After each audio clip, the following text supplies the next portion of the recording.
शेख रशीद साहब, ये जाहिर बात है कि हर पाकिस्तानी और शायद हर इंडियन की तरह आप भी सारी सूरत हाल को गौर से फॉलो कर रहे होंगे। चारा ही कोई नहीं था, मीडिया पे ब्लैंकेट कवरेज आ रही थी। जो हुआ सो हुआ, वो ख़त्म हो गया, उसकी अब कानूनी बारीकियों में शायद जाने की ज़रूरत नहीं है। लेकिन मुझे ये बताएं कि इस सारी सूरत हाल को देख के आपके लिए इसमें कोई हैरानकुन बात क्या थी इस सारी सूरत हाल में? मैं समझता हूं कि इंडिया के अंदर यूपी-सीपी में खास तौर पर हैदराबाद, दक्कन और लखनऊ और इंडिया और दिल्ली, अंदरूनी दिल्ली की मैं बात कर रहा हूं, वहां मुस्लिम कम्युनिटी की अभी भी तहजीबी और रवायती और इखलाकी दीवारें जिंदा है और बड़ी मजबूत हैं। और पाकिस्तान से ज्यादा वो इसको बड़ी जग हसाई से देख रही थी। और हैदराबाद, दक्कन में गो के इन्होंने कोलकाता के एक दो आलिम दीन से भी बयान लिया और शरारत कर रहे थे। शेख साहब माफ कीजिएगा, मैं एक सेकंड आपको रोकूंगा। मैं खुशामदीद कह दूं, हमारी तीसरी मेहमान ने भी हमें ज्वाइन किया है। रीमा मायानाज फिल्म एक्ट्रेस हैं पाकिस्तान की। बहुत शुक्रिया आपका हमें ज्वाइन करने का, वो भी हमारे साथ मौजूद हैं। अभी मैं आपकी तरफ आता हूं। जी शेख साहब। जो मसला है, मसला बुनियादी तौर पर यह बढ़ता जा रहा था और इसकी एक वजह यह है कि दोनों मुल्कों के लोग जो हैं पॉलिटिकल टॉक से, और आप देखें इससे उकता चुके हैं और वो एंटरटेनमेंट की तरफ भी जाना चाहते हैं। एक अच्छी खबर आई लेकिन वो पॉलिटिसाइज होती गई और उसमें एम्बेसीज भी कूद पड़ी और डर ये था कि आगे बढ़ गया। और क्योंकि इंडिया का कोई राइट नहीं है पासपोर्ट जो है वो जब्त करने का, या मैं नहीं समझता कि इसमें हमने इतनी सुस्ती का और इतनी देर क्यों की। हमें उसी दिन शट अप कॉल देनी चाहिए थी। और हमें एक बात समझनी चाहिए कि इंडिया में जो भी लोग जाते हैं, इवन दुनिया में भी होता है, नाइट क्लब्स में या जुआ खानों में, उनकी फुटेज हिडन जो है कैमरे चल रहे होते हैं। और खासतौर पर इंडिया में जो पाकिस्तानी इंपॉर्टेंट लोग हैं उनके लिए तो वो हम वक्त तैयार रहते हैं। और मुझे डर ये था कि जल्द ही चंद दिनों में जो है शोएब की जो क्रिकेट टीम जो है, इंतजाम साहब थोड़ा सा रहे हैं तबलीगी जमात में, इंतजाम हक साहब के दौर में काफी मजहबी रुझान रहे हैं। इससे पहले और बाद जो है ये किसी के कह में नहीं थी, कैप्टेंसी का कोई रोल नहीं था। क्योंकि कोलकाता में जो मैच हुआ क्रिकेट का, उसे मैं देखने खुद गया और वो 36 साल में एक इस किस्म का मैच सेटल किया गया था कि ईद और क्या उनका दिन होता है, उनकी ईद जो होती है हिंदुओं की, क्या कहते हैं उसे, चले, वो इकट्ठी आ रही थी जी, होली या दिवाली मेरा ख्याल है, होली, दिवाली, सॉरी दिवाली और होली तो उनका दूसरा डे है, ईद उनकी दिवाली, और ईद 36 साल बाद इकट्ठी आ रही थी, उसको क्रिकेट मैच का डे रखा गया। यानी बेसिकली एक बात आपके ज़हन में रहे कि इंडिया दुनिया में तो प्रोपोगेंडा करता है कि इट्स ए सेकुलर कंट्री और वहां हर आजादी है। हाँ। वक्त और हालात साबित करता है कि वो हिंदू धर्म के बड़े पैगंबर हैं, सब झूठ है, फ्रॉड है। एक्चुअली उनकी फिल्म इंडस्ट्री इतना उजागर करती है अपने आप को दुनिया में, उनकी सबसे बड़ी एम्बेसडर उनकी फिल्म इंडस्ट्री भी है। ठीक है, वो पेश करती है कि वहां जनाब अली बकरी और एक ही जगह से पानी पी रहे हैं और सब अच्छा है। ये हालात बताते हैं कि एक शादी पे इंडिया के मीडिया ने किस तरह रिएक्ट किया।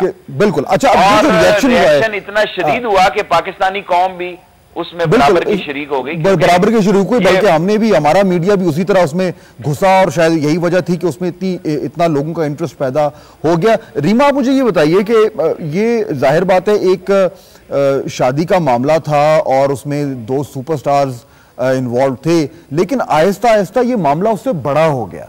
इसमें 2 ममालिक इन्वॉल्व हो गए, 2 मीडिया हुकूमतें इन्वॉल्व हो गई।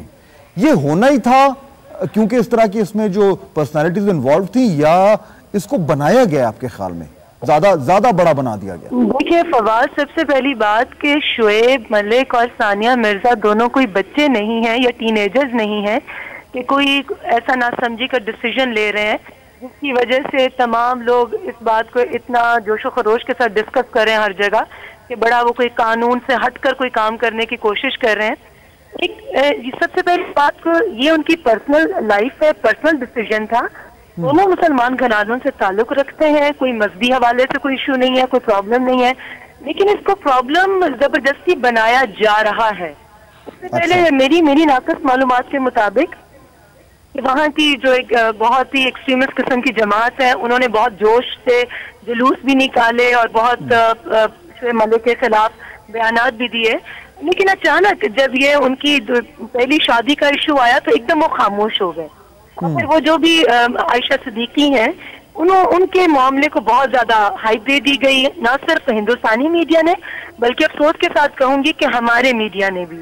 अच्छा। खवातीन का साथ जरूर देना चाहिए, हक का साथ जरूर देना चाहिए, लेकिन सबसे पहली बात ये देखें कि हमें अपने शोएब मलिक को भी डिफेंड करना है। जब तक हकाइक पूरी तौर पर लोगों के सामने ना लाए जाएं, किसी पर एकदम उंगली उठा देना और सिर्फ इसलिए कि वो खातून है उनको सच करार दे देना, मैं समझती हूँ कि सच को कोई आंच नहीं होती। अगर वो सच्ची थी, वो मोटी है या वो जैसी भी है, वो मीडिया के सामने आती, अपनी सच्चाई को लेकर आती। और अब तो मीडिया इतना वास्ट है कि हर तरह की फुटेज होती है हर एक के पास। यानी आपका बुनियादी नुक्ता यह है कि इसको जितना था उसके पीछे कुछ और भी वजूहात हैं कि उतना बड़ा इशू बन गया। अबरार, मुझे ये बताइए कि सेलिब्रिटीज आपका भी शुमार होता है, उसमें टेंशन मिलती है, लोग जानते हैं, प्राइवेट और पब्लिक लाइफ जो है वो बहुत हद तक मिल जाती है। इस इशू में इसको बनाया गया, मीडिया ने बनाया, या इसके अंदर अपने इतना कुछ था क्योंकि इतने दो बड़े स्टार्स इन्वॉल्व हो रहे थे तो इस इशू को बनना ही था ऐसा, उसमें पॉलिटिकल ओवरटोन्स आनी ही थी। आपकी क्या तज्जिया? जी देखिए, इशू में थोड़ा बहुत दम होता है तो तभी बनता है, और फिर मीडिया डेवलपमेंट्स हाइप हुई इसमें। सारे लोग यही कह रहे हैं कि क्या ज़रूरत थी इतना बड़ा हाइप क्रिएट करने की।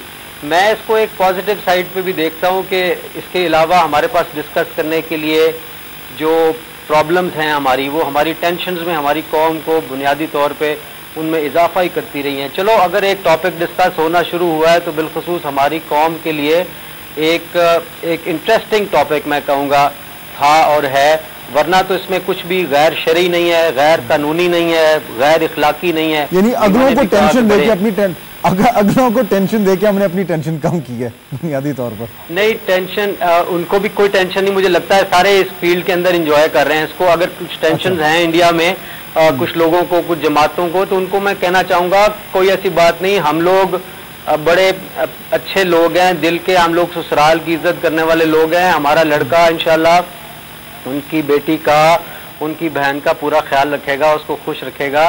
खुदारा टेंशन ना लें इसको, बल्कि एक अच्छा खुश आइंद रिश्ता बनाएं और उसको आगे लेके चलें, उसको पॉजिटिवली देखें। ठीक है। अच्छा, इसके चंद एक और बड़े इंटरेस्टिंग पहलू हैं।